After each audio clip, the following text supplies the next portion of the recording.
സത്യവിശ്വാസികൾ എന്നുള്ള നിലയിൽ നമ്മുടെ ജീവിതത്തിലെ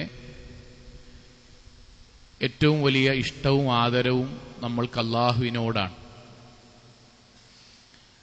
ആ അള്ളാഹു കഴിഞ്ഞാൽ പിന്നീട് നമ്മുടെ ജീവിതത്തിൽ നമ്മൾ ഏറ്റവും കൂടുതൽ സ്നേഹിക്കുന്നത് ആരെയാണ് എന്ന് നമ്മൾ ചോദിച്ചാൽ ഒരുപാട് ഉത്തരങ്ങൾ നമ്മുടെ മുന്നിൽ ഉണ്ടായേക്കാം. നമ്മൾക്ക് ഏറ്റവും പ്രിയപ്പെട്ടത് നമ്മുടെ മാതാപിതാക്കളുണ്ട്. നമ്മൾക്കൊരുപാട് കാലത്തിന് ശേഷമാണ് മക്കളുണ്ടായതെങ്കിൽ ആ കുട്ടിയടക്കം നമ്മുടെ മുന്നിലുണ്ട്. നമ്മൾ കടങ്ങളിൽ നിന്ന് കടങ്ങളിലേക്ക് പോയി അവിടെ നിന്ന് അള്ളാഹുവിന്റെ തൗഫീഖ് കൊണ്ട് അതിജയിച്ചു വന്ന് നമ്മൾ നേടിയെടുത്ത സമ്പത്തും നീതിയോടുകൂടി പടവെട്ടിയെടുത്ത നമ്മൾക്കുള്ള സമ്പത്തുമൊക്കെ നമ്മുടെ കൺമുന്നിലുണ്ട്. എന്നാൽ അള്ളാഹു കഴിഞ്ഞാൽ നമ്മൾക്ക് നമ്മുടെ മാതാപിതാക്കളും കുടുംബത്തെക്കാളുമൊക്കെ അപ്പുറം നമ്മൾക്ക് അഷ്റഫുൽ ഖൽഖ് മുഹമ്മദ് മുസ്തഫ സ്വല്ലല്ലാഹു അലൈഹി വസല്ലമയാണ് ഇഷ്ടപ്പെടേണ്ടത്, ആദരവ് ആദരിക്കപ്പെടേണ്ടത്, പരിഗണന പരിഗണിക്കപ്പെടേണ്ടത്. എന്തുകൊണ്ടാണ് നമ്മൾക്ക് അള്ളാഹു കഴിഞ്ഞാൽ പിന്നെ റസൂലുള്ളാഹി സ്വല്ലല്ലാഹു അലൈഹി വസല്ലം ലോകത്ത് ഏറ്റവും പ്രിയപ്പെട്ടതായി മാറുന്നത്? അതിനു കാരണം അത്രയും സവിശേഷതയും പവിത്രതയുമാണ് പ്രവാചകനെക്കുറിച്ച് അള്ളാഹു നമ്മൾക്ക് പഠിപ്പിച്ചു തരുന്നത്. നമ്മൾ വളരെ ചുരുങ്ങിയ സമയം കൊണ്ട് നൂറുകണക്കിന് സവിശേഷതകൾ പ്രവാചകനുമായി പറഞ്ഞതിൽ നിന്ന് വളരെ ചുരുങ്ങിയ 1-2 കാര്യങ്ങൾ മാത്രമാണ് സാന്ദർഭികമായി സൂചിപ്പിക്കുന്നത്. അതിലേറ്റവും ഒന്നാമത്തേത് സൃഷ്ടികളിൽ ഏറ്റവും ശ്രേഷ്ഠൻ പ്രവാചകനാണ് എന്നതാണ്. അല്ലാഹു സുബ്ഹാനഹു വ തആല അമ്പിയാക്കന്മാരെ ഈ ദുനിയാവിലേക്ക് അയച്ചപ്പോൾ ഓരോ പ്രവാചകനും നിശ്ചിതമായൊരു കാലയളവ് അല്ലാഹു നിശ്ചയിച്ചു. ഓരോ ജനവിഭാഗത്തെയും അല്ലാഹു കൊടുത്തു. അവർക്ക് ദഅവത്ത് എത്തിക്കുക എന്നതാണ് ആ പ്രവാചകന്റെ ദൗത്യം. അതിനെക്കുറിച്ചാണ് ആ പ്രവാചകന്മാരോട് അല്ലാഹു പരലോകത്ത് ചോദിക്കുക. നോഹ് നബിക്കൊരു സമൂഹമുണ്ട്. ആ സമൂഹത്തെക്കുറിച്ച് മാത്രമാണ് നോഹ് നബിയോട് ചോദിക്കുക. നോഹ് നബിയുടെ മരണം വരെ ഉള്ളൂ അത്. ഓരോ പ്രവാചകന്മാർക്കും അവരുടെ മരണം വരെയാണ് അല്ലാഹു പ്രബോധന പ്രവർത്തനമായി നിശ്ചയിച്ചത്. അവർക്കുള്ള പ്രവാചകന്മാരാണ് അവരെല്ലാം. എന്നാൽ റസൂലുള്ളാഹി സ്വല്ലല്ലാഹു അലൈഹി വസല്ലമ ഒരു നിശ്ചിത കാലയളവ് വരെയുള്ള ജനവിഭാഗത്തിനുള്ളതല്ല. കാഫത്തൽ ലിന്നാസ്, അന്ത്യനാള് വരെയുള്ള ജനവിഭാഗത്തിനുള്ള പ്രവാചകനാണ് മുഹമ്മദ് മുസ്തഫ സ്വല്ലല്ലാഹു അലൈഹി വസല്ലം. അന്ത്യനാൾ വരെയുള്ളവർക്കുള്ള പ്രവാചകനാണ്, ഒരു നിശ്ചിത കാലയളവല്ല.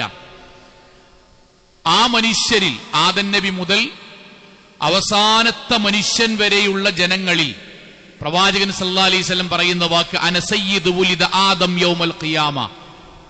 അള്ളാഹു എനിക്ക് നൽകിയ പദവി പ്രവാചകൻ പഠിപ്പിക്കാൻ, നാളെ പരലോകത്ത് ആദമിന്റെ മക്കളിലെ നേതാവായി അള്ളാഹു എന്നെയാണ് തെരഞ്ഞെടുത്തത്. ഇമാമായി, സയ്യിദായി, ലോകത്തുള്ള മുഴുവൻ മനുഷ്യരുടെയും നേതാവായി അള്ളാഹു തെരഞ്ഞെടുത്തത് റസൂലുള്ളാഹി സ്വല്ലല്ലാഹു അലൈഹി വസല്ലമയാണ്. ശൈഖുൽ ഇസ്ലാം ഇബ്നു തൈമിയ്യ റഹിമഹുല്ലാഹ് അദ്ദേഹം പ്രവാചകന്റെ ശ്രേഷ്ഠതകളെ കുറിച്ച് പറയുന്നിടത്ത് ഇങ്ങനൊരു പ്രയോഗം കാണാം. വഖദ് ഇത്തഫഖൽ മുസ്ലിമൂൻ, മുസ്ലിം ലോകത്തിന് അഭിപ്രായ വ്യത്യാസമില്ലാത്ത കാര്യമാണ്. അന്നഹു സല്ലല്ലാഹു അലൈഹി വസല്ലം, തീർച്ചയായും പ്രവാചകൻ സല്ലല്ലാഹു അലൈഹി വസല്ലമ അഅ്ലമു ഖൽഖി ജാഹൻ ഇൻദല്ലാഹ്, അല്ലാഹുവിന്റെ പക്കൽ ഏറ്റവും ഉത്കൃഷ്ടനായ വ്യക്തി പ്രവാചകനാണ്. ലാ ജാഹ ലി മഖ്ലൂഖിൻ അഅ്ലമു മിൻ ജാഹിഹി, പ്രവാചകന്റെ അത്ര ശ്രേഷ്ഠതയുള്ള ഒരാളും അള്ളാഹുവിന്റെ പക്കൽ മറ്റൊരാളുമില്ല എന്നതാണ്. ഇതാണ് പ്രവാചകനെ കുറിച്ച് ആദ്യമായി പ്രധാനമായി നമ്മുടെ മനസ്സിൽ ഉണ്ടാകേണ്ടത്. നോക്കൂ നിങ്ങൾ, അള്ളാഹുവിന് ഒരുപാട് സൃഷ്ടിജാലങ്ങളുണ്ട്. കോടിക്കണക്കിന് സസ്യലതാദികൾ, ജന്തുമൃഗങ്ങൾ, ഒരുപാട് വസ്തുക്കളുണ്ട്. ആ വസ്തുക്കൾ അള്ളാഹുവിന്റെ സൃഷ്ടികളിൽ അള്ളാഹു മറ്റുള്ളവരെക്കാൾ കൂടുതൽ ശ്രേഷ്ഠത അള്ളാഹു മനുഷ്യന് നൽകി. വലഖദ് കർറംനാ ബനി ആദം, ജന്തുജാലങ്ങളെക്കാളും സസ്യലതാദികളെക്കാളും ശ്രേഷ്ഠത മനുഷ്യൻ അള്ളാഹു നൽകി. ഇനി ആ മനുഷ്യരിൽ ആരാണ് ശ്രേഷ്ഠർ? അൽ അംബിയ, സുമ്മല്ലദീന മഅഹും. ആരാണ് മനുഷ്യരിൽ ശ്രേഷ്ഠർ? അത് അമ്പിയാക്കന്മാരാണ്. പിന്നെയോ സുമ്മൽ അംസാലു സുമ്മൽ അംസാൽ, ആ അമ്പിയാക്കന്മാരുടെ താവടിയാണ്. ശരി, ആ അമ്പിയാക്കന്മാരിൽ ആരാണ് ശ്രേഷ്ഠർ? അവരാണ് ഉലുൽ അസ്മിലെ പ്രവാചകന്മാർ. നൂഹ് അലൈഹിസ്സലാത്തു വസ്സലാം, മൂസ അലൈഹിസ്സലാത്തു വസ്സലാം, ഇബ്രാഹിം അലൈഹിസ്സലാത്തു വസ്സലാം, ഈസ അലൈഹിസ്സലാത്തു വസ്സലാം, മുഹമ്മദ് മുസ്തഫ സല്ലല്ലാഹു അലൈഹി വസ്സലാം. സഹോദരങ്ങളെ, ഈ ഉലുൽ അസ്മിൽപ്പെട്ടവരിൽ ഏറ്റവും ശ്രേഷ്ഠരാരാണ്? അതാണ് അഷ്റഫുൽ ഖൽഖ് മുഹമ്മദ് മുസ്തഫ സല്ലല്ലാഹു അലൈഹി വസല്ലം. അതുകൊണ്ടാണ് ഇസ്ലാമികമായി പ്രവാചകൻ പറഞ്ഞ വാക്ക്, അള്ളാഹു പറഞ്ഞ വാക്ക്, വകാന ഫദ്ലുല്ലാഹി അലൈക അദീമ. പ്രവാചകരെ, അള്ളാഹു ബാക്കിയുള്ള എല്ലാവരെക്കാളും കൂടുതൽ ശ്രേഷ്ഠത, അമ്പിയാക്കന്മാരെക്കാൾ കൂടുതൽ ശ്രേഷ്ഠത, ലോകത്തുള്ള മുഴുവൻ മനുഷ്യരെക്കാൾ കൂടുതൽ ശ്രേഷ്ഠത, ലോകത്തുള്ള മുഴുവൻ ജിന്ന് വർഗത്തെക്കാൾ കൂടുതൽ ശ്രേഷ്ഠത പ്രവാചകരെ അള്ളാഹു താങ്കൾക്ക് നൽകിയിട്ടുണ്ട്. നമ്മൾ അത്ഭുതപ്പെടുത്തുന്ന ഒരു ആയത്തുണ്ട് പരിശുദ്ധ ഖുർആനിലെ 3-ാം അധ്യായം സൂറത്തു ആൽ ഇംറാനിൽ. നമ്മൾക്ക് വായിച്ചാൽ എന്തിനാണ് അള്ളാഹു ഇത് നമ്മൾക്ക് പറഞ്ഞു തന്നത് എന്ന് തോന്നിപ്പിക്കുമാറ് അത്ഭുതകരമായ വാക്കാണ്. അത് ഇപ്രകാരമാണ്: അള്ളാഹു ലോകത്തുള്ള മറ്റുള്ള പ്രവാചകനല്ലാത്ത മുഴുവൻ അമ്പിയാക്കന്മാരെയും അള്ളാഹു വിളിച്ചുകൊണ്ട് പറയുന്ന വാക്കാണ്. അവരോട് അള്ളാഹു നടത്തുന്ന, അവരിൽ നിന്ന് വാങ്ങുന്ന കരാറാണ്. ആ കരാർ ഇതാണ്: അള്ളാഹു മുമ്പുള്ള മുഴുവൻ നബിമാർക്കും അള്ളാഹുവിന്റെ ഒരു കൽപ്പനയാണ്, അവർക്കൊരു നിർദ്ദേശമാണ്. എന്താണ്? ലമ്മാ ആതൈതുകും മിൻ കിതാബിൻ വഹിക്മ, ഞാനിതാ ഇന്ന് നിങ്ങൾക്ക് വേദഗ്രന്ഥം നൽകിയിട്ടുണ്ട്, അള്ളാഹുവിന്റെ ദിവ്യ സന്ദേശവും നൽകിയിട്ടുണ്ട്. മൂസ അലൈഹിസ്സലാത്തു വസ്സലാം, ഈസാ നബി അടക്കമുള്ള മുഴുവൻ പ്രവാചകന്മാരെയും വിളിച്ചല്ല പറയാൻ, നിങ്ങൾക്ക് ഞാൻ വേദഗ്രന്ഥം നൽകി, ഇസ്ലാം എന്ന ഹിക്മത്തും നൽകി. ഇനി അടുത്ത വാക്കാണ് സുമ്മ ജാഅക്കും റസൂലും മുസദ്ദിഖുൽ ലിമാ മഅക്കും. ഇനി നിങ്ങൾക്ക് ശേഷം സത്യസന്ധനായ ഒരു പ്രവാചകൻ വരും, അഥവാ മുഹമ്മദ് നബി വരും. അങ്ങനെ വന്നാൽ, അള്ളാഹുവിന്റെ വാക്കാട്ടോ, അമ്പിയാക്കന്മാരുള്ള വാക്കാണ്, നിങ്ങൾ ജീവിച്ചിരിക്കെ, നിങ്ങൾ തൗറാത്തുമായി ഇഞ്ചീലുമായി സബൂറുമായി ജീവിച്ചിരിക്കെ, നിങ്ങൾ ദഅവത്ത് നടത്തിക്കൊണ്ടിരിക്കെ നിങ്ങളിലേക്കാണ് മുഹമ്മദ് നബി വരുന്നതെങ്കിൽ നിങ്ങൾക്ക് 2 കാര്യമാണ് ചെയ്യാനുള്ളത്. ലതുഅ്മിനുന്ന ബിഹി, നിങ്ങൾ അതോടുകൂടി ആ മുഹമ്മദ് നബിയിൽ വിശ്വസിക്കണം. വലതൻസുറുന്നഹു, പിന്നീട് മുഹമ്മദ് നബിയെ സഹായിക്കുന്നവരുടെ കൂട്ടത്തിലാണ് നിങ്ങൾ ഉൾപ്പെടേണ്ടത്. മുഹമ്മദ് നബി സല്ലല്ലാഹു അലൈഹി വസല്ലം വന്നു കഴിഞ്ഞാൽ പിന്നെ നിങ്ങൾക്ക്, പിന്നെ അവിടെയുള്ള പ്രവാചകൻ നബിയായിരിക്കും, നബിയെ പിൻപറ്റലായിരിക്കും ബാക്കിയുള്ള മുഴുവൻ അമ്പിയാക്കന്മാരുടെയും ജോലി. സഹോദരങ്ങളെ, ഇതിനേക്കാൾ വലിയ സവിശേഷത പ്രവാചകന് മറ്റെന്താണ് ലഭിക്കാനുള്ളത്? അതുകൊണ്ടാണ് അഷ്റഫുൽ ഖൽഖ് എന്നത് 1-ാമത്തെ സവിശേഷതയായി ഇസ്ലാം പഠിപ്പിക്കുന്നത്. നോക്കൂ നിങ്ങൾ, ലോകത്ത് ഏറ്റവും കൂടുതൽ വിമർശിക്കപ്പെടുന്ന വ്യക്തി ആരാണ്? ഇന്നും ലോകത്ത് ഏറ്റവും കൂടുതൽ വിമർശിക്കപ്പെടുന്ന വ്യക്തി ആരാണ്? നമ്മൾക്കറിയാം, റസൂലുള്ളയാണ്. ഏറ്റവും കൂടുതൽ പ്രവാചകന്റെ വിവാഹം, പ്രവാചകന്റെ സാമ്പത്തികം, പ്രവാചകന്റെ ജീവിതത്തിന്റെ ഓരോ രഹസ്യവും പരസ്യവും അങ്ങാടികളിലും കവലകളിലും ആളുകൾ വിമർശിച്ചുകൊണ്ടേയിരിക്കുന്നു. പക്ഷെ അത്ഭുതം എന്തെന്നറിയുമോ സഹോദരങ്ങളെ? ലോകത്തെ ഏറ്റവും കൂടുതൽ ആളുകൾ പിൻപറ്റുന്ന വ്യക്തി ആരാണ്? ലോകത്തെ ഏറ്റവും കൂടുതൽ ആളുകൾ ഇന്നും പിൻപറ്റുന്ന വ്യക്തി ആരാണ്? അതും അഷ്റഫുൽ ഖൽഖ് മുഹമ്മദ് മുസ്തഫ സല്ലല്ലാഹു അലൈഹി വസല്ലമയാണ്. അത് അല്ലാഹു നൽകിയ സവിശേഷതയാണ്. ഏത് സവിശേഷത?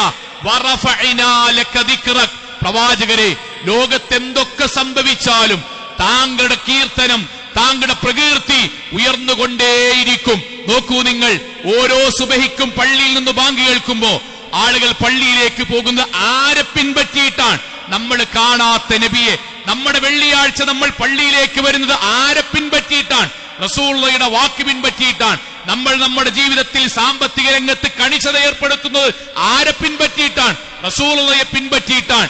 നിക്കാഹിന്റെ ചടങ്ങുകൾ, ജനിക്കുന്ന ചടങ്ങുകൾ, ജീവിതത്തിന്റെ ഓരോ മേഖലയിലും നബി എന്ത് പഠിപ്പിച്ചു എന്ന് ചോദിച്ച് അനുസരിക്കുന്ന കോടിക്കണക്കിന് മനുഷ്യർ ഓരോ ദിവസവും ഈ ദുനിയാവിൽ ജീവിക്കുന്നു.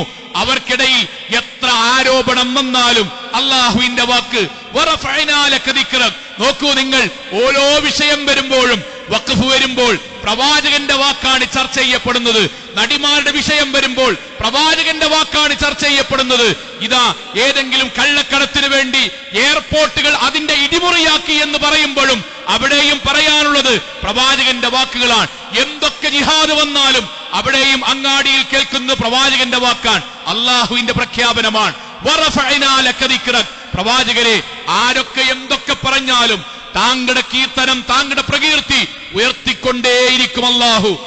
ഒരു മുസ്ലിം ജനിക്കുന്നത് മുതൽ ആ പ്രവാചകന്റെ വാഴ്ത്തുകൾ കേട്ടുകൊണ്ടാണ്. നോക്കൂ നിങ്ങൾ, മുസ്ലിമായ കുട്ടി ജനിച്ചാൽ അവൻ ആദ്യമായി കേൾക്കുന്നത് ബാങ്കൊലിയാണ്, പ്രവാചകന്റെ വാക്ക് കേട്ടിട്ടാണ്.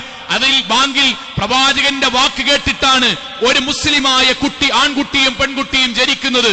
പിന്നീട് അങ്ങോട്ട് മുഴുവനും ബാങ്കിലൂടെ, ഇഖാമത്തിലൂടെ, ദിക്റിലൂടെ, ഖുർആനിലൂടെ, സമ്മേളനങ്ങളിലൂടെ, പുസ്തകങ്ങളിലൂടെ, ഇങ്ങോട്ടുള്ള വിമർശനങ്ങളിലൂടെ, പോസ്റ്ററുകളിലൂടെ, വഅലുകളിലൂടെ, ഖുത്ബകളിലൂടെ, ഓരോ ദിവസവും കഅബാലയത്തിൽ നടക്കുന്ന, ഓരോ സെക്കൻഡും നടക്കുന്ന തവാഫിലൂടെ പ്രവാചകനെ അള്ളാഹു പ്രകീർത്തിച്ചുകൊണ്ടേയിരിക്കാൻ.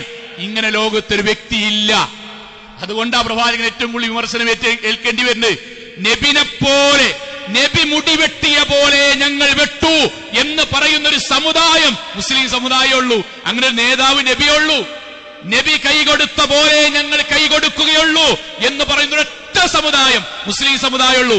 അങ്ങനെ പിൻപറ്റപ്പെടുന്ന ഒരേ ഒരു വ്യക്തി അഷ്റഫുൽ ഖൽഖ് മാത്രമാണ്. അതുകൊണ്ടാണ് വിമർശിക്കപ്പെടുന്നത്. സഹോദരങ്ങളെ, അതുകൊണ്ടാണ് പരിശുദ്ധ ഖുർആൻ എന്ത് പറഞ്ഞെന്നറിയോ? വിശ്വാസികളായ നമ്മൾ പറയാൻ, ഇന്നല്ലാഹ, സ്വലാത്തുമായി ബന്ധപ്പെട്ട് അത്ഭുതമാണ് ഈ ആയത്ത്. ഇന്നല്ലാഹ വമലായികത്തുഹു യുസല്ലൂന അലൻ നബി. അല്ലാഹുവും മലക്കുകളും പ്രവാചകന്റെ മേൽ കരുണ ചൊരിയുന്നു. അല്ലാഹു പ്രവാചകന് അനുഗ്രഹങ്ങൾ ചെയ്തുകൊണ്ടേയിരിക്കുന്നു. മലക്കുകൾ പ്രവാചകന് അനുഗ്രഹത്തിന് വേണ്ടി അള്ളാഹുവിനോട് പ്രാർത്ഥിച്ചുകൊണ്ടേയിരിക്കുന്നു. യാ അയ്യുഹല്ലദീന ആമനു. അതുകൊണ്ട് വിശ്വാസികളെ, അള്ളാഹു പ്രവാചകന് ചെയ്തു കൊടുക്കുന്നത് പോലെ, മലക്കുകൾ പ്രവാചകന് ചെയ്തു കൊടുക്കുന്നത് പോലെ, യാ അയ്യുഹല്ലദീന ആമനു, വിശ്വാസികളെ നമ്മളും സല്ലു അലൈഹി വസല്ലിമു തസ്ലീമാ, നമ്മളും പ്രവാചകന്റെ മേൽ സ്വലാത്തു ചൊല്ലണം. കാരണം അള്ളാഹു പ്രവാചകന് അനുഗ്രഹങ്ങൾ ചെയ്തുകൊണ്ടിരിക്കുന്നു. മലക്കുകൾ പ്രവാചകൻ അനുഗ്രഹത്തിന് വേണ്ടി പ്രാർത്ഥിക്കുന്നു. അത് കഴിഞ്ഞാൽ അതുപോലെ നിർവഹിക്കേണ്ടവരാണ് നമ്മൾ. ഇത് അള്ളാഹു കൊടുക്കുന്ന ശ്രേഷ്ഠതയാണ്, പടച്ചോൻ കൊടുക്കുന്ന ശ്രേഷ്ഠതയാണ്. നോക്കൂ നിങ്ങൾ, അതുകൊണ്ടാണ് പരിശുദ്ധ ഖുർആനിലെ ബാക്കി ഏത് നബിമാരെയും അള്ളാഹു പേരെടുത്തുകൊണ്ട് ആദരിച്ചിട്ടാണെങ്കിലും പേരെടുത്തുകൊണ്ടാണ് അള്ളാഹ് വിളിക്കുന്നത്. യാ മൂസ, യാ ഈസ, യാ ദാവൂദ്, യാ ഇബ്രാഹിം. പരിശുദ്ധ ഖുർആനിൽ ഒരുപാട് ഡസൻ കണക്കിന് ആയത്തുകൾ ഇതുപോലെ കാണാം. എന്നാൽ അള്ളാഹു യാ മുഹമ്മദ് എന്ന് പറയുന്ന ഒരൊറ്റ ആയത്ത് ഖുർആനിലില്ല. മറിച്ച് അവിടെ അള്ളാഹു യാ അയ്യുഹൽ മുസമ്മിൽ. എന്തേ അവിടെ അള്ളാഹു മുഹമ്മദേ എന്ന് പറഞ്ഞുകൂടെ? യാ അയ്യുഹൽ മുദ്ദസ്സിർ, മുഹമ്മദേ എന്ന് അള്ളാഹ്ക്ക് വിളിക്കാം. അള്ളാഹ് വിളിച്ചില്ല. യാ അയ്യുഹൻ നബി, യാ അയ്യുഹർ റസൂൽ. പ്രവാചകൻ സല്ലല്ലാഹു അലൈഹി വസല്ലമയെ അള്ളാഹു പരിചയപ്പെടുത്തുന്നത് അള്ളാഹുവിന്റെ പ്രവാചകനായി, അള്ളാഹുവിന്റെ റസൂലായി പേരുകൊണ്ട് പോലും നേർക്ക് നേരെ വിളിച്ചില്ല അള്ളാഹ്. അത്രയും സവിശേഷതയാണ്.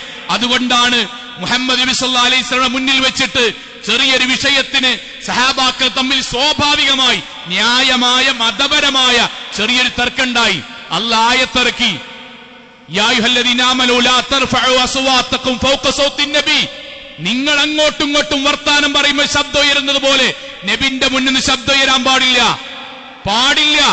പ്രവാചകന്റെ മുന്നിൽ വെച്ച് നിങ്ങൾ സാധാരണ സംസാരിക്കുന്ന പോലെ ഉച്ചത്തിൽ സംസാരിക്കാൻ പാടില്ല. ആദരവും ബഹുമാനവും ഉണ്ടാകണം. ചില പണ്ഡിതന്മാരെ ഇപ്പോഴും മദീനത്തെ പള്ളിയിൽ ആ ആയത്ത് പ്രകാരമേ സംസാരിക്കാൻ പാടുള്ളൂ എന്ന് പോലും പറഞ്ഞ പണ്ഡിതന്മാരുണ്ട്. അതിറങ്ങിയ സ്ഥലമായതുകൊണ്ട്.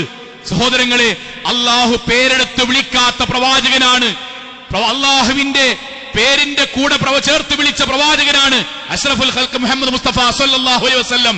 കഴിഞ്ഞില്ല. അള്ളാഹുവിന്റെ പ്രവാചകനെ കുറിച്ച് അള്ളാഹു ഈ ദുനിയാവിൽ മാത്രമല്ല, നമ്മുടെ മരണശേഷം നമ്മൾ മരിച്ചു, നമ്മളെ മണ്ണോട് മണ്ണ് ചേർന്നു, ഖബറിലേക്ക് ഇറക്കി വെച്ചു. ഖബറിന്റെ രക്ഷശിക്ഷകൾ നമ്മുടെ ഈമാനിനനുസരിച്ച് അതിശക്തമായ ശിക്ഷയോ സ്വർഗത്തിലേക്കുള്ളൊരു കവാടമോ നമ്മൾ അനുഭവിച്ച് ജീവിക്കാൻ അവസാനം അന്ത്യനാളിന്റെ വിളിയാളമുണ്ടാകുന്നു. ഖുർആനിന്റെ വാക്ക് വനുഫിഖ ഫിസ്സൂർ ഫഇദാ ഹും മിനൽ അജ്ദാഥി ഇലാ റബ്ബിഹിം യൻസിലൂൻ. നമ്മളടക്കം മുഴുവനും ഖബറിൽ കിടക്കുന്ന മുഴുവൻ മനുഷ്യരും അല്ലാഹുവിങ്കലേക്ക് വെപ്രാളപ്പെട്ട് ധൃതിപ്പെട്ട് ഓടിപ്പോകും. ആ ഓടിപ്പോകുന്നതിനെ കുറിച്ച് ഖാലൂ യാ വൈലനാ മൻ ബഅസനാ മിൻ മർഖദിനാ ഹാദാ മാ വഅദ അർറഹ്മാൻ വസദഖൽ മുർസലൂൻ. ഖബറിൽ നിന്ന് എഴുന്നേറ്റ് ഓടുന്നോലെ, പടച്ചോനെ അന്ത്യനാള് സത്യാണില്ലേ, ഖബർ ജീവിതം സത്യാണില്ലേ. ഞങ്ങൾ ദീനിയായിട്ട് ഖത്തീമാരും ആയത്തും ഹദീസും കേട്ടപ്പോ അങ്ങാടിത്തെ ചിലരെന്ന് പറഞ്ഞു, എടാ അങ്ങനെയൊന്നും ഇല്ലടാ, അതൊക്കെ ഞെട്ടിക്കാൻ വേണ്ടി പിരിവിട്ടാൻ വേണ്ടി നമ്മളെ നരകം പറഞ്ഞ് പേടിപ്പിക്കാൻ വേണ്ടി ഓല് പറയാനടാ. രാഷ്ട്രീയം പോലെ മറ്റൊരു ഏരിയാണടാ മതവും ചൂഷണം ചെയ്യാൻ വേണ്ടി ഒരു ആയത്തോതാനടാ. അങ്ങനെ ഖബറും പരലോകമൊക്കെ ഉണ്ടെങ്കിൽ ഈ മലേഷ്യയിൽ നിന്ന് നഷ്ടപ്പെട്ടു പോയ വിമാനത്തിലുള്ള ആൾക്കാർ ഏത് ഖബർ ജീവിതമാണടാ അനുഭവിക്കുന്നത്? ഈ നാട്ടിൽ നിന്ന് ബോഡി പോലും കിട്ടാത്തവർ ഏത് ഖബർ ജീവിതമാണ് അനുഭവിക്കുന്നത് എന്ന് ബുദ്ധിപരമാണ് എന്നാലോചിക്കുന്ന വിഡ്ഢിത്തം ചോദിച്ച ആളുകൾ അള്ളാഹിനോട് പറയാൻ, സ്വന്തം പറയാൻ, പടച്ചോനെ അള്ളയും റസൂലും പറഞ്ഞത് ശരിയായല്ലോ, പരലോകമുണ്ടല്ലോ, വിചാരണയുണ്ടല്ലോ, സ്വർഗമുണ്ടല്ലോ, നരകമുണ്ടല്ലോ, നന്നായിരുന്നെങ്കിൽ എത്ര നന്നായിരുന്നേനെ, ജീവിതത്തിൽ സംശുദ്ധിപ്പെടുത്തിയിരുന്നെങ്കിൽ എത്ര നന്നായിരുന്നേനെ എന്ന് പറഞ്ഞ് ഞാനും നിങ്ങളും ഖബറിൽ നിന്ന് നെട്ടോട്ടമോടുന്ന ആ സന്ദർഭത്തെ മുൻനിർത്തി അള്ളാഹുവിന്റെ പ്രവാചകൻ പറഞ്ഞു, അവ്വലു മൻ യൻശഖു അൻഹു അൽ ഖബർ. ലോകത്തുള്ള മുഴുവൻ മനുഷ്യരും ഖബറിലായതിനു ശേഷം ഖബറിൽ നിന്ന് ആദ്യമായി അള്ളാഹു ഉയർത്തുക നമ്മുടെ നബിയെ ആയിരിക്കും. ഖബറിൽ നിന്ന് ആദ്യമായി ഉയർത്തെഴുന്നേൽക്കുന്നത് മുഹമ്മദ് മുസ്തഫ സല്ലല്ലാഹു അലൈഹി വസല്ലമയായിരിക്കും. വിചാരണയ്ക്ക് വിധേയമാക്കി നരകത്തിന്റെ 2 ഭാഗങ്ങളിലേക്കായി സിറാത്ത് വയ്ക്കുന്നു. ഹദീസിൽ കാണാം, വയദ്രിബു സിറാത്ത് ബൈന ളഹ്റൈ അൽ ജഹന്നം. നരകത്തിന്റെ 2 പാർശ്വങ്ങളിലായിട്ടാണ് സിറാത്ത് പാലം അല്ലാഹു വെക്കുക. എന്നിട്ട് അല്ലാഹു അവനവൻ ഓരോരുത്തരും ചെയ്ത പുണ്യങ്ങൾക്കനുസരിച്ച് പ്രകാശം നൽകുന്നു. ചിലർ നടന്നു പോകുന്നതിനിടയിൽ താഴേക്ക് നരകത്തിലേക്ക് വീഴുന്നു. അമലുകൾ കുറഞ്ഞ ആളുകൾ വേച്ച് വേച്ച് കടന്നു പോകുന്നു. അമല സ്വാലിഹാത്തുകളും ജീവിതത്തിന്റെ പുണ്യങ്ങളും ചെയ്തവർ ഇടിവാളിന്റെ വേഗതയിൽ, പ്രകാശത്തിന്റെ വേഗതയിൽ മുറിച്ചു കടക്കുന്നു.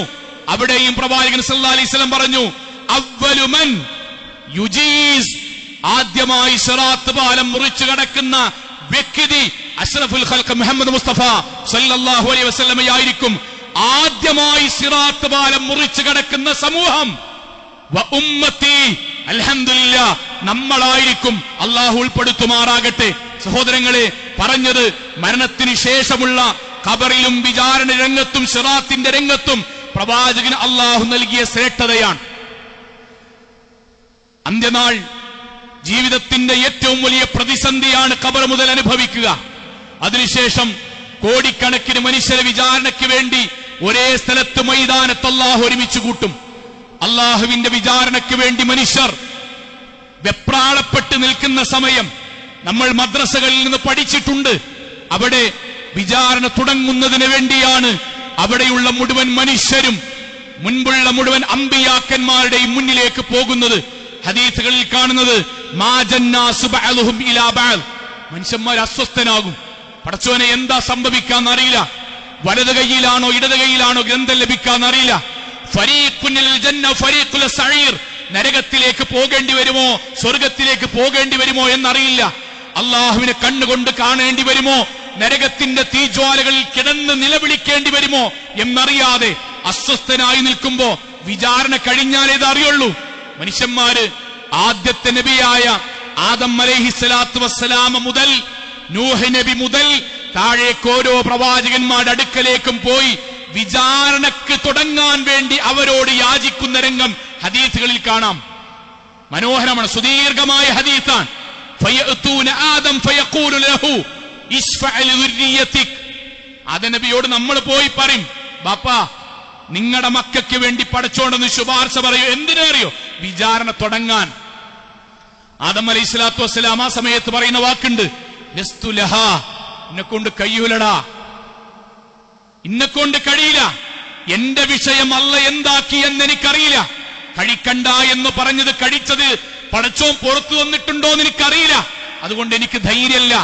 സഹോദരങ്ങളെ, ഓരോ നബിമാരുടെ അടുക്കലേക്ക് പോകുമ്പോഴും ഹദീസിൽ കാണാം, നമ്മൾ പറയും ഇബ്രാഹിം നബിയുടെ അടുക്കലേക്ക് അൻത ഖലീലുല്ലാ, ഇബ്രാഹിം താങ്കൾ ഖലീലുള്ളയല്ലേ?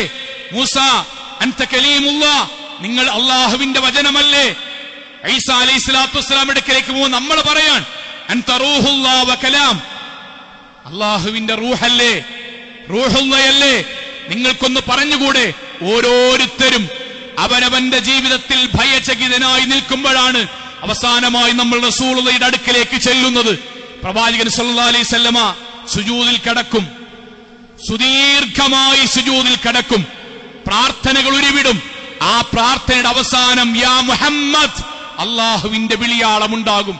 മുഹമ്മദേ സല്ലല്ലാഹു അലൈഹി വസല്ലം, അവിടെയാണ് അള്ളാഹ് വിളിക്കുന്നത്. യാ മുഹമ്മദ് ഇർഫഅ റഅസക്, തല ഉയർത്തിക്കോ, പ്രാർത്ഥന ഞാൻ സ്വീകരിച്ചിരിക്കുന്നു. വഖുൽ യസ്മഅ, നീ പറയൂ, ഞാൻ കേൾക്കാം. ലക്, നീ എന്താണോ എന്നോട് പറയുന്നത് അത് കേൾക്കാനും. വസ്അൽ തുഅതി, ഞാൻ നീ ചോദിക്കും നൽകാനുമുണ്ട്. വശ്ഫഅ തശഫഅ, നീ എന്തെങ്കിലും ശുപാർശ പറഞ്ഞാൽ അത് ഞാൻ സ്വീകരിക്കുകയും ചെയ്യും. അവിടെ വെച്ചാണ് പ്രവാചകൻ സല്ലല്ലാഹു അലൈഹി വസല്ലമ തല ഉയർത്തി. അല്ലാഹ് ചോദിക്കണ ചോദ്യം എന്താ അറിയോ? എന്താണ് മുഹമ്മദ് താങ്കൾക്ക് വേണ്ടത്? ആദ്യമായി അല്ലാഹു പ്രവാചകന്റെ പേര് വിളിക്കാൻ എന്താണ് വേണ്ടത്? അവിടെ നബി പറയുന്ന വാക്കെന്താ അറിയോ? ഉമ്മത്തി ഉമ്മത്തി, അല്ലാഹുവേ എന്റെ സമുദായത്തെ നീ രക്ഷപ്പെടുത്തേണമേ, ഈ മനുഷ്യരെ മുഴുവൻ നീ വിചാരണക്കെടുക്കണമേ. പ്രവാചകന്റെ ശുപാർശ കൊണ്ടാണ് വിചാരണ തുടങ്ങുന്നത്. പ്രവാചകന്റെ ശുപാർശ കൊണ്ടാണ് അല്ലാഹു ഇങ്ങനെ പ്രഖ്യാപിച്ചത്. എന്തെന്നറിയോ? ഫമൻ കാന ഫീ ഖൽബിഹി മിസ്ഖാല ഹബ്ബത്തിൻ മിൻ ഖർദലിൻ മിൻ ഈമാൻ, തൗഹീദിന്റെ ഈമാനിന്റെ ഒരു കടുകുമണി ഹൃദയത്തിലുള്ളവനെ അല്ലാഹു ശാശ്വതമായി നരകത്തിലിടുകയില്ല, അവന്റെ ശിക്ഷ കഴിഞ്ഞ് സ്വർഗത്തിൽ പ്രവേശിപ്പിക്കുന്നു എന്ന് അല്ലാഹ് തീരുമാനിച്ചത് പ്രവാചകന്റെ അശ്ശഫാഅത്തുൽ ഉളുമ, ലോകത്തേറ്റവും പവിത്രമായ ശുപാർശയുടെ ഫലമായിട്ടാണ്.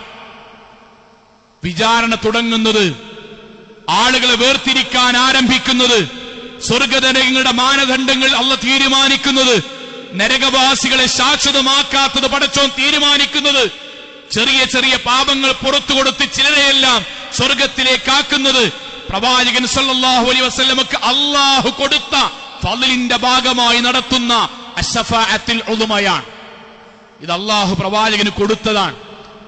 ഇത് പരലോകത്ത് വെച്ച് പ്രവാചകൻ അള്ളാഹുവിന്റെ മുന്നിൽ താണുകേണ് അള്ളാഹുവിനോട് യാചിക്കുന്ന രംഗം നമ്മൾക്ക് പറഞ്ഞത് പ്രവാചകൻ അത്രമേൽ ശ്രേഷ്ഠനാണ് എന്നതുകൊണ്ടാണ്. സഹോദരങ്ങളെ, ലോകത്തെ പ്രവാചകൻ സല്ലല്ലാഹു അലൈഹി വസല്ലമയടക്കം നമ്മളെല്ലാവരും ഏറ്റവും കൂടുതൽ ആഗ്രഹിക്കുന്നത് എന്താണ്? നമ്മൾക്കൊന്ന് സ്വർഗത്തിൽ പോകണം. അള്ളാഹു തൗഫീക്ക് ചെയ്യുമാറാകട്ടെ. എങ്ങനെയെങ്കിലും ജീവിതത്തിൽ എന്തൊക്കെ സംഭവിച്ചാലും, ഈ ദുനിയാവിലെ കഷ്ടതകളും ഈ ദുനിയാവിലെ പ്രയാസങ്ങളും കുത്തുവാക്കൾ കേട്ടാലും, പടച്ചോനെ ഞാൻ ക്ഷമിക്കാൻ തയ്യാറാണ്, എന്നാലും നീ സ്വർഗം നൽകണം. നരകം സഹിക്കാൻ വയ്യ എങ്കിൽ അവിടെയും അള്ളാഹു പ്രവാചകനെ ആദരിച്ച രംഗെന്താ അറിയോ? അന അക്സറുൽ അംബിയാ തബിഅൻ യൗമൽ ഖിയാമ വഅന അവ്വലു മൻ യഖ്റഉ ബാബുൽ ജന്ന. സ്വർഗത്തിന്റെ വാതിൽ ആദ്യമായി മുട്ടാൻ അല്ലാഹു അനുവാദം നൽകുന്നതും ആ സ്വർഗത്തിലേക്ക് ആദ്യമായി പ്രവേശിക്കാൻ അല്ലാഹു അനുവാദം നൽകുന്നതും അഷ്റഫുൽ ഖൽഖ് മുഹമ്മദ് മുസ്തഫ സല്ലല്ലാഹു അലൈഹി വസല്ലമക്കായിരിക്കും. വളരെ മനോഹരമാണ് നബി പറഞ്ഞ വാക്ക്. അല്ലാഹു വഹയിലൂടെ അറിയിച്ചെടുത്തതാണ്. നബി പറയാൻ, വിചാരണ കഴിഞ്ഞു, ഞാൻ സ്വർഗത്തിന്റെ ഭാഗത്തേക്ക് പോകുന്നു. ഫയഖൂലു അൽ ഖാസിൻ, സ്വർഗത്തിന്റെ കാവൽക്കാരനായ മലക്ക് ഞാനതിന്റെ മുന്നിൽ നിൽക്കുമ്പോൾ ചോദിക്കും, മൻ അൻത്, ആരാണ് താങ്കൾ? മുഹമ്മദ് നബി പറയാൻ, സ്വർഗത്തിലെ കവാടം ഞാൻ മുട്ടുമ്പോ സ്വർഗത്തെ കാക്കുന്ന മലക്ക് എന്നോട് ചോദിക്കും, മൻ അൻത്, ആരാണ് താങ്കൾ? ഫഅഖൂൽ, അപ്പോൾ ഞാൻ പറയും, അന മുഹമ്മദ്, ഞാൻ മുഹമ്മദാണ്. ഫയഖൂൽ, സ്വർഗത്തിന്റെ കാവൽക്കാരനായി അല്ലാഹ് നിശ്ചയിച്ച മലക്ക് പറയും, ബിക ഉമിർതു ലാ അഫ്തഹു ലി അഹദിൻ ഖബ്ലക്, ഞാൻ താങ്കൾക്ക് വേണ്ടിയാണ് കാത്തിരിക്കുന്നത്. താങ്കളുടെ മുമ്പായി സ്വർഗത്തിന്റെ കവാടം മറ്റൊരാൾക്കും തുറന്നു കൊടുക്കരുത് എന്ന് അള്ളാഹു നിശ്ചയിച്ചിട്ടുണ്ട്, എന്നോട് കൽപ്പിച്ചിട്ടുണ്ട്. സ്വർഗത്തിന്റെ കവാടം ആദ്യമായി മുട്ടുകയും ആ സ്വർഗത്തിലേക്ക് ആദ്യമായി പ്രവേശിക്കുകയും ചെയ്യുവാൻ അള്ളാഹു അനുവാദം കൊടുത്ത, ശ്രേഷ്ഠത കൊടുത്ത ലോകത്തേറ്റവും ഖൈറുൽ ബശർ മുഹമ്മദ് മുസ്തഫ സല്ലല്ലാഹു അലൈഹി വസല്ലമയാണ്. അതുകൊണ്ടാണ് പ്രവാചകനെ നമ്മൾക്ക് അല്ല കഴിഞ്ഞാൽ നമ്മുടെ മാതാപിതാക്കളെക്കാളും നമ്മുടെ കുടുംബത്തെക്കാളും നമ്മൾക്ക് പ്രിയപ്പെട്ടതാകാൻ കാരണം. ഒറ്റ വാക്കുകൂടി പറയാൻ പ്രവാചകൻ സല്ലല്ലാഹു അലൈഹി വസല്ലം പറയുന്നുണ്ട്, പരലോകത്ത് അള്ളാഹു ഓരോ പ്രവാചകന്മാർക്കും വ്യത്യസ്തമായ ദറജകൾ കൊടുക്കുമ്പോ ആ കൂട്ടത്തിൽ പ്രവാചകൻ സല്ലല്ലാഹു അലൈഹി വസല്ലം പറഞ്ഞു, എനിക്ക് അള്ളാഹു നൽകുന്ന മഹനീയമായൊരു ശ്രേഷ്ഠതയുണ്ട്. അതെന്താണ്? ഇന്നാ അഅ്തൈനാക്കൽ കൗസർ. കൗസർ എനിക്കാണ് അള്ളാഹു നൽകിയത്. അഥവാ ഇന്നി ഫറത്തുക്കും അലൽ ഹൗൽ, ഹൗലിൽ കൗസറിന്റെ വക്കത്ത് ഞാൻ ഇരിക്കും. മൻ മർറ അലയ്യ ശുരിബ, ആർക്കാണോ എന്റെ അടുക്കലേക്ക് വന്ന് ഹൗലിൽ കൗസറിലെ വെള്ളം കുടിക്കാൻ തൗഫീഖ് കിട്ടുന്നത്, വമൻ ശരിബ ലം യൽമ അബദൻ, ആ വെള്ളം കുടിക്കുന്നതോടുകൂടി അവനിനി ദാഹമില്ല, അവന് സ്വർഗ്ഗം ഉറപ്പായി. ഹൗലിൽ കൗസറിലെ വെള്ളം കൊടുക്കാൻ സത്യവിശ്വാസികളായി സ്വർഗവാസികളായി പ്രവേശിക്കുന്ന ആളുകൾക്ക് ആ വെള്ളം കൊടുക്കാൻ അള്ളാഹു നിശ്ചയിച്ച ലോകത്തെ അഷ്റഫുൽ ഖൽഖാണ് നമ്മുടെ നബി എന്നും, ആ പ്രവാചകന്റെ അനുയായികളാണ് നമ്മൾ എന്നും, ആ പ്രവാചകനെ നമ്മൾ നമ്മളെക്കാളധികം സ്നേഹിക്കണമെന്നും ഒരു വിശ്വാസിയുടെ ജീവിതത്തിന്റെ ഭാഗമാണ്. നമ്മുടെ ഉപ്പയെ ഒരാൾ ചീത്ത പറഞ്ഞാൽ, നമ്മുടെ ഉമ്മയെ ഒരാൾ ചീത്ത പറഞ്ഞാൽ, നമ്മുടെ ജ്യേഷ്ഠനെ ഒരാൾ ചീത്ത പറഞ്ഞാൽ, ഇല്ലാത്ത ആരോപണം പറഞ്ഞാൽ നമ്മുടെ മനസ്സ് വിഷമിക്കുന്നുണ്ടെങ്കിൽ, നമ്മൾ അവനോട് തിരിച്ചു വർത്തമാനം പറയുന്നുണ്ടെങ്കിൽ, നീ അങ്ങനെ പറയരുത് എന്ന് പറയുന്നുണ്ടെങ്കിൽ, മാതാപിതാക്കളെക്കാൾ അപ്പുറം നമ്മൾ സ്നേഹിക്കുന്ന നമ്മുടെ നബിയെ ഒരാൾ കുറ്റം പറയുന്നുവെങ്കിൽ, ആക്ഷേപിക്കുന്നുവെങ്കിൽ, അയാൾ അപമാനിക്കുന്നുവെങ്കിൽ, അങ്ങനെ പറയരുത് സഹോദര എന്നെങ്കിലും പറയാൻ കഴിയുന്നൊരു ഈമാൻ നമ്മൾക്ക് വളർത്തിയെടുക്കാൻ കഴിയണം. അള്ളാഹു അനുഗ്രഹിക്കുമാറാകട്ടെ. അള്ളാഹു സുബ്ഹാനഹു വ തആലയെ അബൂജഹൽ ഒരു വെല്ലുവിളിക്കുന്നുണ്ട്. അള്ളാനെ അബൂജഹൽ വെല്ലുവിളിക്കുന്നു. ആ വെല്ലുവിളി ഇങ്ങനെയാണ്: വൈദ് ഖാലു, അവര് പറഞ്ഞു, സത്യനിഷേധികൾ അതിലൊന്നാമത്തെ നേതാവായ അബൂജഹൽ പറഞ്ഞു, അല്ലാഹുമ്മ ഇൻ കാന ഹാദാ ഹുവൽ ഹഖ്, അല്ലാഹുവേ നിങ്ങൾ ഈ പറയുന്നത് മുഹമ്മദിലൂടെ ഈ പറയുന്ന കാര്യമൊക്കെ സത്യാണെങ്കിൽ, മിൻ ഇൻദിക്, അള്ളാഹുവിൽ നിന്നുള്ള കാര്യം സത്യാണെങ്കിൽ, ഫംതിർ അലൈനാ ഹിജാറത്തൻ മിനസ് സമാ ഔ തീനാ ബിഅദാബിൻ അലീം, മുഹമ്മദ് പറഞ്ഞാണ് സത്യമെങ്കിൽ ആകാശത്ത് നിന്ന് കല്ലിന്റെ മഴ ഞങ്ങളുടെ മേൽ പെയ്യിപ്പിക്കട്ടെ, അല്ലെങ്കിൽ ഞങ്ങൾ അതിശക്തമായി ശിക്ഷിച്ചോട്ടെ. അള്ളാനെ വെല്ലുവിളിക്കുകയാണ്. ആ സമയത്ത് അള്ളാഹു സുബ്ഹാനഹു വ തആല മറുപടി പറയുന്നൊരു വാചകമുണ്ട്. എന്താണ് പ്രവാചകനെ അള്ളാഹു കാണുന്ന ശ്രേഷ്ഠത നമ്മൾ പഠിച്ചിട്ടുണ്ടോന്നറിയാനാണ്. അള്ളാഹുവിന് അബൂജഹലിന്റെ ആ വെല്ലുവിളിക്ക് ശിക്ഷിക്കാം, അതിശക്തമായി ശിക്ഷിക്കാം. പക്ഷെ അള്ളാഹുവിന്റെ വാക്കെന്തറിയോ? വമാ കാനല്ലാഹു ലയുഅദ്ദിബഹും വഅൻത ഫീഹിം. മുഹമ്മദ് നബി, താങ്കൾ അവരുടെ കൂടെ ഉണ്ടായിരിക്കെ ഞാൻ ഒരാളെയും ശിക്ഷിക്കുകയില്ല. എന്താന്ന് പറഞ്ഞ മനസ്സിലായോ ഞങ്ങളെ? ദാവൂദ് നബി അലൈഹി സ്വലാത്തു വസ്സലാം, നൂഹ് നബി അലൈഹി സ്വലാത്തു വസ്സലാം, മൂസ അലൈഹി സ്വലാത്തു, ഓരോ സമുദായത്തിലെ തമ്മാടികളെയും അള്ളാഹു ആ നബിമാർ ജീവിച്ചിരിക്കെ മഴയിലൂടെ, കൊടുങ്കാറ്റിലൂടെ, രോഗത്തിലൂടെ, ഭൂമികുലുക്കത്തിലൂടെ നശിപ്പിച്ചിട്ടുണ്ട്. മുഹമ്മദ് നബി സല്ലല്ലാഹു അലൈഹി വസല്ലമയുടെ സമുദായത്തിലെ ധിക്കാരികളെയും തോന്നിവാസികളെയും അള്ളാഹു നശിപ്പിച്ചില്ല. എന്തുകൊണ്ട് നരസങ്ങളെ? നബിയെ, താങ്കൾ അവരുടെ കൂടെയില്ലേ? താങ്കൾ ഉണ്ടായിരിക്കെ ഞാൻ ഒരാളെയും മറ്റുള്ള സമുദായത്തെ നശിപ്പിച്ച പോലെ ഞാൻ നശിപ്പിക്കൂല. ആ നബിന്റെ അനുയായികളാണ് നമ്മള്, ആ നബിയുടെ അനുയായികൾ. നമ്മളെ ഈ ഹദീസ്, ഈ ആയത്തിന്റെ തഫ്സീറിൽ കാണാം, നമ്മൾ പിൻപറ്റേണ്ടതല്ല, പക്ഷെ നമ്മൾ ആശ്ചര്യപ്പെടുത്തുന്ന ഒരു വാക്കുണ്ട്, ഒരു സംഭവമുണ്ട്. ഒരു മുസ്ലിമായ വ്യക്തി, ഖുർആനും ഒക്കെ പഠിച്ച വ്യക്തിയാണ്, പക്ഷെ താൻ തോന്നിയായിട്ടാണ് നബിന്റെ കാലത്ത് ജീവിച്ച്. നിസ്കരിക്കൂല, ദീനിയായിട്ടൊന്നും ജീവിക്കൂല, ഖുർആനൊക്കെ അറിയാം, മുസ്ലിമാണ്. നബി മരിച്ചു സല്ലല്ലാഹു അലൈഹി വസല്ലം. അതിനുശേഷം അദ്ദേഹം നന്നായി.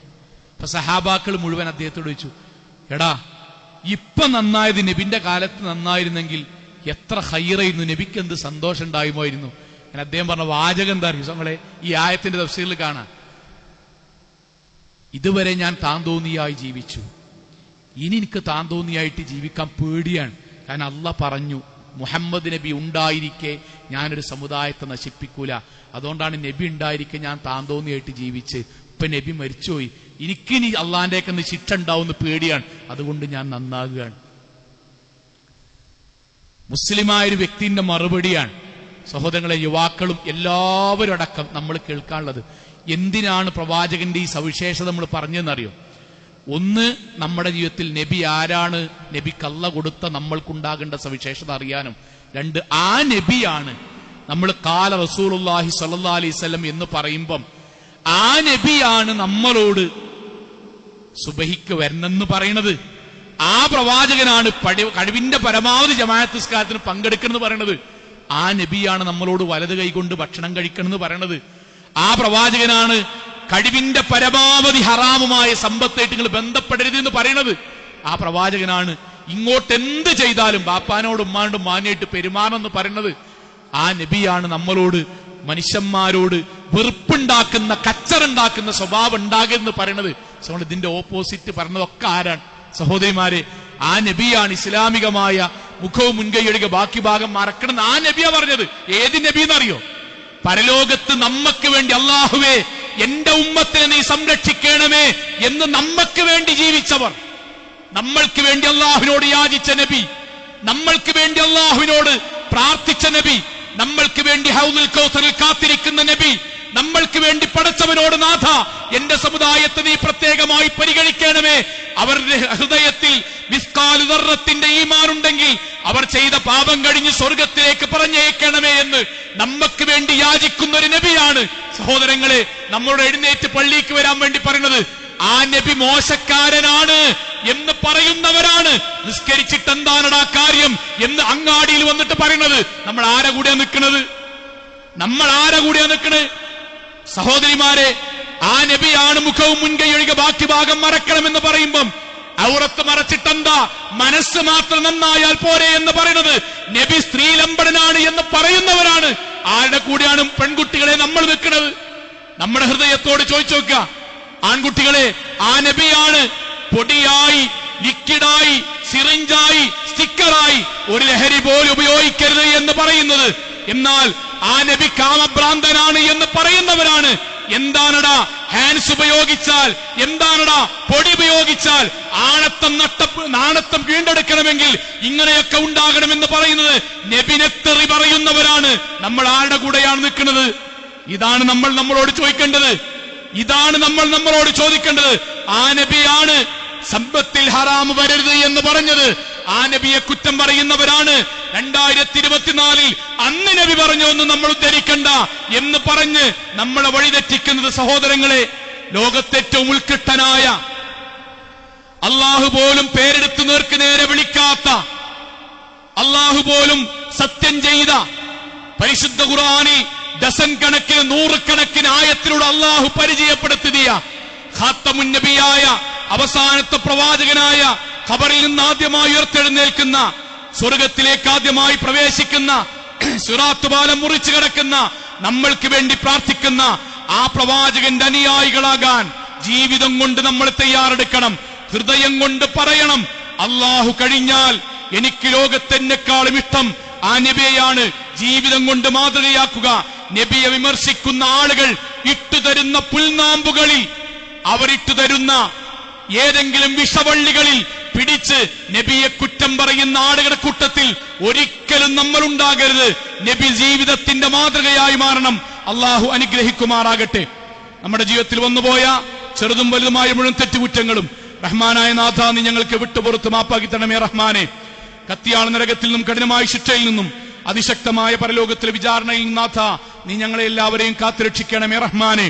അള്ളാഹുവേ, പ്രവാചകനെ ജീവനേക്കാളധികം സ്നേഹിക്കുകയും ആ പ്രവാചകന്റെ വാക്കുകളെ ജീവിതത്തിൽ അതുപോലെ പിൻപറ്റുകയും ആ പ്രവാചകന്റെ അശ്ശഫാഅത്തുൽ ഉളുമ കൊണ്ട് സ്വർഗത്തിൽ പ്രവേശിക്കുകയും ചെയ്യുന്ന വിശ്വാസികളിൽ നാഥ നീ ഞങ്ങളെയും ഞങ്ങളുടെ കുടുംബത്തെയും ഉൾപ്പെടുത്തി അനുഗ്രഹിക്കണമേ റഹ്മാനെ. അല്ലാഹുവേ, ലോകത്ത് എന്തൊക്കെ വിമർശനങ്ങൾ ഞങ്ങളുടെ നബിയെ പറ്റി വന്നാലും ആ പ്രവാചകന്റെ അനുയായികളായി ജീവിക്കുന്നതിൽ അഭിമാനവും അന്തസ്സുമുള്ള മുസ്ലിമീങ്ങളാക്കി നാഥാ നീ ഞങ്ങളെയും ഞങ്ങളുടെ മക്കളെയും മാറ്റി തീർക്കണമേ റഹ്മാനെ. അല്ലാഹുവേ, ചെറുതും വലുതും രഹസ്യവും പരസ്യവുമായി ഞങ്ങളുടെ ജീവിതത്തിൽ ഒരുപാട് തെറ്റുകൾ സംഭവിച്ചിട്ടുണ്ട് നാഥ. ഒരുപാട് അബദ്ധങ്ങൾ അറിഞ്ഞുകൊണ്ട് സംഭവിച്ചിട്ടുണ്ട് നാഥ. കാരുണ്യവാനായ നാഥ, റഹ്മാനായ നാഥ, ഗഫൂറായ നാഥ, നീ ഞങ്ങൾക്കതെല്ലാം വിട്ടുപുറത്ത് മാപ്പാക്കി തരണമേ റഹ്മാനെ. അള്ളാഹു, ഞങ്ങളുടെ കൂട്ടത്തിൽ ശാരീരികമായും സാമ്പത്തികമായും വിവാഹപരമായും ഒരുപാട് ബുദ്ധിമുട്ടുന്ന ആളുകളുടെ നാഥ, എല്ലാവരുടെയും പ്രയാസങ്ങൾ നീ ദൂരീകരിക്കണമേ റഹ്മാനെ. അള്ളാഹുവെ, ഞങ്ങളുടെ വരുമാനങ്ങളിൽ ഹലാലായ മാർഗത്തിൽ നീ ബർക്കത്ത് ചൊരിയണമേ റഹ്മാനെ. അള്ളാഹു, ഞങ്ങളുടെ വരുമാനങ്ങളിൽ ഹലാലായ മാർഗത്തിൽ നീ ബർക്കത്ത് ചൊരിയണമേ റഹ്മാനെ. അള്ളാഹു, ഞങ്ങളുടെ മക്കളുടെയും ഞങ്ങളുടെയും കുടുംബജീവിതം സന്തോഷഭരിതമാക്കി തീർക്കണമേ റഹ്മാനെ. അള്ളാഹുവേ, ലോകത്തിന്റെ വ്യത്യസ്ത ഭാഗങ്ങളിൽ കട്ടതകൾ അനുഭവിക്കുന്ന സാധുക്കളായ ഞങ്ങളുടെ സഹോദരങ്ങൾക്ക് സമാധാനവും സന്തോഷവും നൽകി നീ അനുഗ്രഹിക്കണമേ റഹ്മാനെ. അള്ളാഹുവേ, രോഗികളായ ഒരുപാട് ആളുകൾ, പ്രായാധിക്യം കൊണ്ട് ബുദ്ധിമുട്ടുന്ന ആളുകൾ നാഥ, എല്ലാവരുടെയും പ്രയാസങ്ങൾ ദൂരീകരിക്കണമേ റഹ്മാനെ. അള്ളാഹുവേ, വിദേശങ്ങളിൽ ഞങ്ങൾക്ക് വേണ്ടി കഷ്ടപ്പെടുന്ന ഒരുപാട് ആളുകളുടെ നാഥ, എല്ലാവരുടെ ജീവിതത്തിലും ഖൈറും ബർക്കത്തും നൽകി നീ അനുഗ്രഹിക്കണമേ റഹ്മാനെ. اللهم اغفر للمؤمنات والمسلمين والمسلمات الأحياء منهم والأموات إنك مجيب الدعوات يا قاضي الحاجات. اللهم اجرنا من النار، اللهم اجرنا من النار، اللهم اجرنا من النار. ربنا آتنا في الدنيا حسنة وفي الآخرة حسنة وقنا عذاب النار. آمين آمين آمين برحمتك يا أرحم الراحمين.